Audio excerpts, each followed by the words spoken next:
The third act of Thunderbolts * raises a harsh reality about the Avengers in the MCU, specifically linked to the story of Scarlet Witch. For the most part, the story of Thunderbolts * proved to be very different from the MCU's typical format. Not only was it the first team-up movie the franchise has produced since Avengers Endgame, but Thunderbolts * cast of characters also allowed for a greater focus to be placed on their dynamics and relationships than big action set pieces. This is not to say that there are no big action scenes in Thunderbolts *, but there is no denying that the film's third act was different from that of a typical team-up movie. The ending of Thunderbolts * dealt with the Marvel Comics character of the Void, a manifestation of the darkest parts of Robert Reynolds.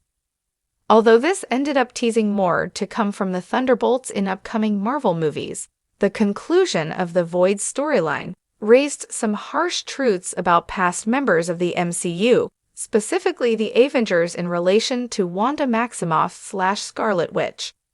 Firstly, it is worth exploring the final act of Thunderbolts * and how it marked a distinct, different way to stop a powerful Marvel supervillain. As already alluded to, the villain of Thunderbolts * was the Void, a manifestation of the darkest parts of Bob's trauma, depression, and turmoil. The Void's powers made it so that the entirety of New York was trapped in this pit of darkness, experiencing their worst memories on a loop. The team members of the Thunderbolts were part of this too, as they fought to reach Bob at the center of the Void. Eventually, the Thunderbolts had to stop the Void by consoling Bob. Yelena, John Walker, Red Guardian, Bucky, and Ghost all gave Bob a huge group hug, letting him know that they were there for him and that he did not have to go through his struggles alone. Only then was the Void truly defeated, allowing Bob to regain control of his powers and free New York from his darker grasp.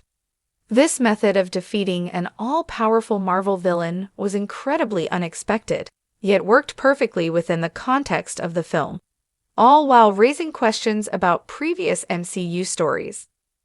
Concerning how Thunderbolts * story brings Scarlet Witch to mind, it reminded me that Wanda was left to deal with her trauma alone after the events of Avengers Endgame. WandaVision detailed this, explaining how Wanda's sheer grief and heartbreak at losing Vision, as well as other family members like her parents as a child and her brother, Pietro, led to her creating the hex around Westview. Throughout all of WandaVision's flashback scenes, Wanda was alone. None of the Avengers were shown checking up on Wanda or helping her. Although the loss of Iron Man, Black Widow, and Captain America likely meant the heroes of the MCU were grieving in their own ways, Wanda's was palpable enough to awaken her Scarlet Witch abilities and sent her down a villainous path in both WandaVision and Doctor Strange in the Multiverse of Madness. Unlike Bob, Scarlet Witch had no one to help her through her darkest times. With all of this in mind, the harsh reality about the Avengers that I have referenced is that they were never truly a family. While the MCU's Avengers have always been close, have cared for each other, and have been through a lot together, they were ultimately co-workers and friends rather than a family. After only one MCU appearance, the Thunderbolts, or New Avengers after Thunderbolts * post-credit scene, feel much more like a family who rely on each other than the Avengers ever did. Of course, it is not lost on me that there are reasons for this. For instance, a theme of Thunderbolts * was tackling loneliness and how each of the team members felt alone in their lives, whereas the Avengers have always had individual support systems.